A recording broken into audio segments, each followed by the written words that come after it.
Merci Anthony.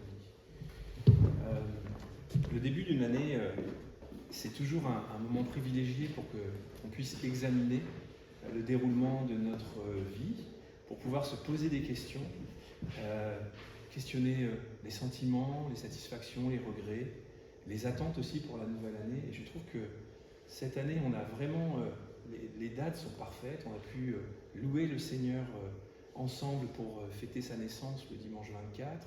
Aujourd'hui, on peut se réunir pour clore l'année ensemble. Et j'avais envie de pouvoir vous encourager pour cette nouvelle année en parlant de conviction, en parlant de créativité et en parlant de courage. Et on va projeter différents versets. Alors, ils ne seront pas forcément totalement exacts par rapport à la version que je vais lire. Moi, je lirai dans la version second révisée. Et ça sera dans la version second, je pense, qui sera projetée. Ça sera intéressant de voir aussi les différences de termes. Mais j'ai jamais mis au monde un enfant. Je ne sais pas comment une maman vit ça. Alors, je vais parler avec beaucoup d'humilité. Mais nous sommes dans une période eschatologique. C'est-à-dire que nous sommes dans cette période où on vient de se souvenir de la naissance de Jésus. Mais au moment où Jésus est venu sur terre, en fait, il est venu pour préparer son retour. Nous avons fêté avec les enfants et on a chanté ce moment qui est vraiment festif du Sauveur qui est venu nous rencontrer. Ce Sauveur, il est reparti au ciel, il nous prépare une place. Et nous sommes dans ce moment où la Bible, elle parle de cette attente de le rencontrer et de cette douleur dans laquelle on peut être dans ce monde qui se perd. C'est ça l'attente eschatologique. Et la comparaison est faite avec une maman qui met au monde son enfant, la joie de le découvrir et la douleur par laquelle elle passe avant. Et notre monde, moi, alors c'est peut-être parce que je vieillis, mais il me désespère de plus en plus. Je trouve que on essaye de remplacer, on essaye de combler. Et là, cette année, en fait, on va croiser des gens qui sont perdus, qui n'ont pas d'espoir. Et pour certains, en fait, la fin d'année, c'est juste du désespoir, de la détresse, de la déception, de l'amertume. Ils n'attendent rien de l'année qui arrive. Il faut vite que ça se passe. C'est une période de l'année, vous savez, où il y a beaucoup de tentatives de suicide. C'est une période de l'année où il y a des gens qui vont très mal parce qu'on est dans cette attente et que si on n'a pas la chance d'avoir rencontré le Seigneur, on n'a pas beaucoup d'espoir. Pour d'autres, en fait, il n'y a pas de passé. On fonce vers l'avenir. On veut percer, réussir, trouver sa place dans le monde. En fait, ils vont planifier d'avance tout ce qu'ils vont faire. Mais est-ce qu'ils seront là encore à la fin de l'année? Pas de passé, le futur simplement, et le reste est en arrière. Et pour d'autres, c'est encore pire. Il n'y a pas de passé, il n'y a pas d'avenir, il y a juste le présent. Vivons, profitons du temps, et on verra, puisqu'il n'y a pas d'espoir. Et cette façon de penser, qui n'est pas une façon chrétienne, elle se retrouve dans la Bible. Elle se trouve dans Ésaïe 22, chapitre 22, verset 13. Et Paul le cite aussi dans 1 Corinthiens 15, 32. C'est quoi vivre sans salut? Mais c'est mangeons, buvons, car demain nous mourrons. Et moi j'ai envie de partager avec vous l'espoir que nous avons dans le Seigneur.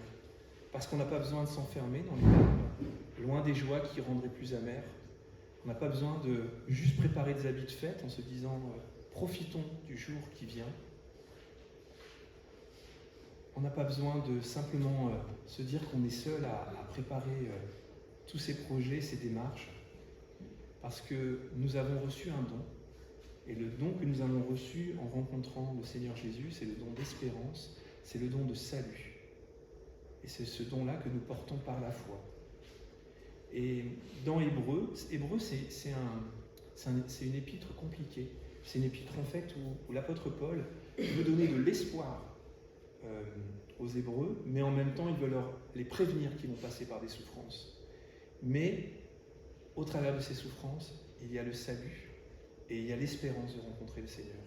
Et dans le chapitre 11, qui sera un petit peu ce que l'on va suivre tout au long de cette étude, en fait, il parle de la foi et il prend les témoins de la foi. Dans Hébreux, chapitre 11, verset 6, nous lisons « Or, sans la foi, il est impossible d'être agréable à Dieu, car il faut que celui qui s'approche de lui croit que Dieu existe et qu'il récompense ceux qui le cherchent. puis dans la suite du passage, en fait, on lit différents témoins qui ont fait des actes de foi. Abel, Enoch, Noé, Abraham, Isaac, Jacob, Sarah. Ils n'ont pas été parfaits. Quand on lit leur vie, ils ont aussi chuté, ils ont aussi fait des erreurs. Mais ils ont eu confiance dans le Seigneur, dans ce que Dieu leur a promis, et ils l'ont écouté. Et nous lisons plus loin, dans toujours le chapitre 11 de Hébreux, au verset 13 cette fois-ci, et on reprend tous ces témoins. C'est dans la foi qu'ils sont tous morts, sans avoir reçu les biens promis, mais ils les ont vus et salués de loin, et ils ont reconnu qu'ils étaient étrangers et voyageurs sur la terre. Et mes amis, nous sommes nous aussi étrangers sur cette terre, de plus en plus étrangers par rapport aux attentes de ce monde. Et on est de passage. 2024, ça va être une nouvelle année. Elle aura ses joies, ses peines, il y aura des grandes satisfactions et je vous les souhaite. Il y aura des grands bonheurs et je l'espère pour vous. Et je vous le souhaite par avance. Mais on aura aussi des bâtons dans les roues. On aura aussi la maladie, des conflits, des déceptions, des combats à livrer dans la vie quotidienne. Et je vous propose qu'on puisse réfléchir au travers de ce passage d'Hébreux, comment est-ce que nous pouvons nous mettre dans une attitude qui soit celle que Dieu attend de nous, pour surmonter tout ce que l'on va rencontrer, pour, face à la pression, avoir la conviction, face au combat, faire preuve de créativité, et puis surtout de pouvoir rester dans l'espérance que Dieu nous donne. Alors, face aux pressions, dans Hébreux, je relirai le chapitre 11, versets 1 à 3. Nous serons soumis à des nouvelles pressions. Et alors, appuyons-nous sur nos convictions. Dans les premiers versets de l'Épître aux Hébreux, « Or, la foi, c'est la ferme assurance des choses qu'on espère, la démonstration de celles qu'on ne voit pas. C'est à cause d'elle que les anciens ont reçu un témoignage favorable. Par la foi, nous comprenons que l'univers a été formé par la parole de Dieu, de sorte que le monde visible n'a pas été fait des choses visibles. » La conviction, c'est notre volonté de défendre ce en quoi nous croyons. Et Jésus, dans l'évangile de Jean, nous donne un avertissement. Jean 15, verset 18. « Si le monde vous déteste, sachez qu'il m'a détesté avant vous. Si vous étiez du monde, vous seriez aimés, car vous seriez à lui. Mais vous n'êtes pas du monde. Je vous ai choisi au milieu du monde. Et c'est pour cela que le monde vous déteste. » Et on lit ensuite un encouragement formulé par Jésus. Cette fois-ci, un peu plus loin, Jean 16, verset 33. « Je vous dis cela afin que vous ayez la paix en moi. Vous aurez à souffrir dans le monde, mais prenez courage, parce que moi, j'ai vaincu le monde. » Alors oui, nous sommes étrangers et nous sommes voyageurs. Nous sommes en route pour aller vivre dans un autre monde, celui que Dieu a voulu et celui qu'il promet au travers du salut offert par son Fils Jésus-Christ. Alors je vous invite à marcher de l'avant. Certains d'entre nous profitent de la nouvelle année, je ne sais pas si vous le faites, pour prendre des décisions, pour prendre des nouvelles directions. Plus que jamais en 2024, on va avoir besoin d'hommes et de femmes de conviction qui disent « je vais faire ce qui est juste, peu importe ce que seront les conséquences ». Alors, face aux nouvelles pressions, gardons la conviction. Et puis les nouveaux problèmes, il y en aura. Alors peut-être que nous pouvons faire preuve de créativité. Parce que vous savez, les anciennes attitudes, elles étaient valables pour les anciens problèmes. Les décisions qu'on a prises, elles étaient valables pour les difficultés qu'on a rencontrées. Mais Dieu nous appelle aussi à faire preuve de créativité, à ne pas nous enfermer ni nous endurcir dans nos raisonnements. Et cette fois-ci, c'est dans Romains chapitre 12 et le verset 2. « Ne vous laissez pas modeler par le monde actuel, mais laissez-vous transformer par le renouvellement de votre pensée pour pouvoir discerner la volonté de Dieu. » La volonté de Dieu, ce qui est bon, ce qui lui plaît, ce qui est parfait. J'ai trouvé une anecdote d'un homme qui était âgé de 105 ans. C'était aux États-Unis.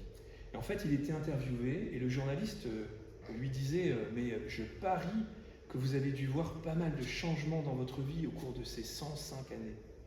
Et l'homme a répondu « Ah oui, j'en ai vu du changement. Et j'ai toujours été contre. » Alors oui, on va être confronté. Il va falloir prendre du temps, de l'énergie. Mais je me l'applique à moi. Et c'est compliqué. Je crois que parfois, quand on essaye d'éviter les problèmes, en fait, ils font juste que de s'aggraver. Alors, faisons preuve de créativité parce que Dieu nous appelle à renouveler notre intelligence, à ne pas nous laisser modeler par le monde. Et évitons de durcir nos attitudes. Peut-être que cette année, François disait une fois que de vivre ensemble, ça nous permet de nous aiguillonner. Vous savez, aiguillonner, c'est le petit caillou dans la chaussure. Ben, le caillou dans la chaussure, soit on l'évacue, soit on s'éloigne de ceux qui nous gênent, soit on se dit qu'ils ont quelque chose à nous apprendre. Et la vie d'église, c'est ça. C'est en fait, parfois, quand on est ensemble, il peut y avoir des choses qui nous gênent. Ben, ça veut dire qu'on a quelque chose à travailler. Alors, laissons-nous transformer par le renouvellement de la pensée et sachons saisir toutes ces occasions qui vont nous faire grandir. Dans Matthieu 6, verset 33, nous lisons « Recherchez d'abord le royaume et la justice de Dieu, et toutes les autres choses vous seront données en plus. » Peut-être que c'est une recette que nous pourrions utiliser cette année. Parce qu'au travers de la parole de Dieu, on a la chance de pouvoir avoir la Bible, de pouvoir la lire, de ne pas être en danger quand nous lisons la Bible. Ce n'est pas le cas dans tous les pays. Alors, plongeons-nous dans la parole de Dieu et cherchons à être transformés. Alors, j'ai parlé de conviction, j'ai parlé de créativité. Et pour finir, j'aimerais parler de courage. Il y a un pasteur très connu en France qui s'appelle Maurice Rey, c'était un évangéliste. Et il a dit un jour quelque chose que je voudrais partager avec vous. Il disait, il y a des croyants qui comptent sur Dieu, mais il y a des fidèles sur qui Dieu peut compter. Est-ce que Dieu peut compter sur nous? Est-ce que nous aurons le courage de répondre à ses attentes et d'être là où il nous place? Dans Hébreux, chapitre 4, verset 7, « Aujourd'hui, si vous entendez sa voix, n'endurcissez pas votre cœur. » Cette nouvelle année, elle va nous apporter aussi des nouvelles possibilités, des opportunités de croissance. Thierry en a parlé, cette nouvelle année, ça va être un changement pour notre Église et on aura besoin de discuter avec les membres sur les engagements que vous prendrez.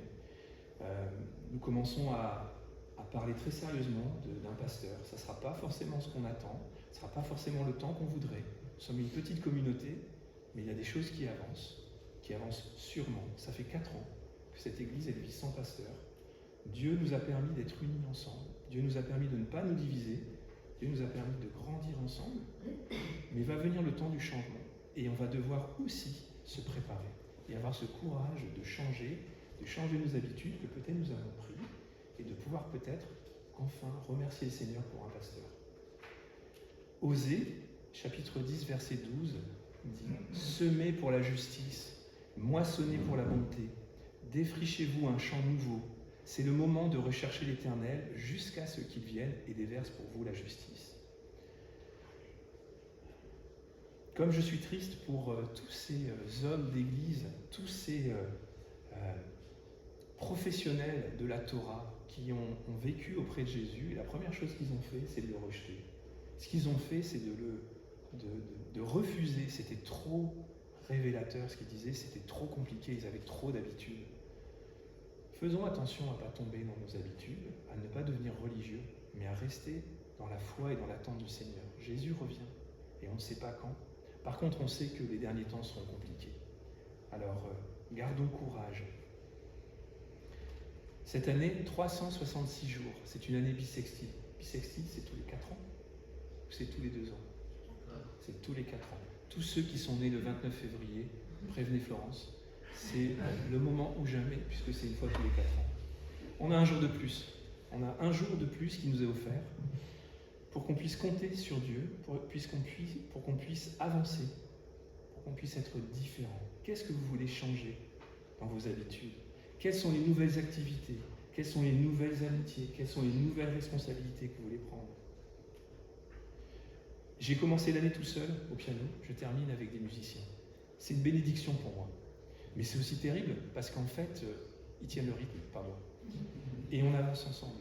Et c'est vraiment une bénédiction. Mais le fait d'être ensemble me montre aussi là où je suis en difficulté.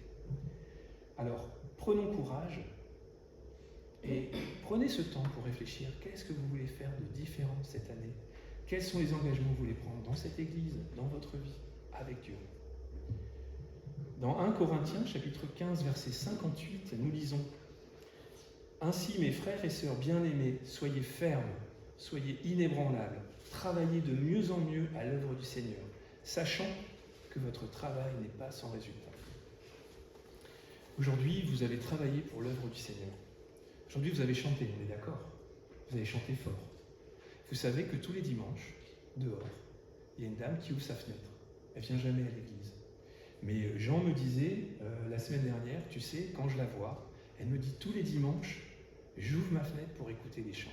Parce que j'aime les chants de cette église. Et vous avez témoigné, sans vous en rendre compte. On loue le Seigneur. On ne cherche pas à impressionner. Mais pourtant, il y a quelqu'un, juste là en face, qui a ouvert ses fenêtres ce matin et qui écoute les chants. Prions pour cette personne, je ne la connais pas. Mais Dieu nous met dans des endroits improbables pour faire des choses impossibles parce que la gloire lui revient et parce qu'il veut nous utiliser. Alors, je souhaite que chaque jour de l'année qui vous attend, vous puissiez percevoir ce que Dieu a accordé de bon. Je souhaite que chaque soir, vous puissiez le louer pour ce qu'il vous a accordé de vivre. Et j'aimerais faire une prière avec vous. Je vous invite à fermer vos yeux. Et j'aimerais prier notre Dieu. Ô notre Dieu,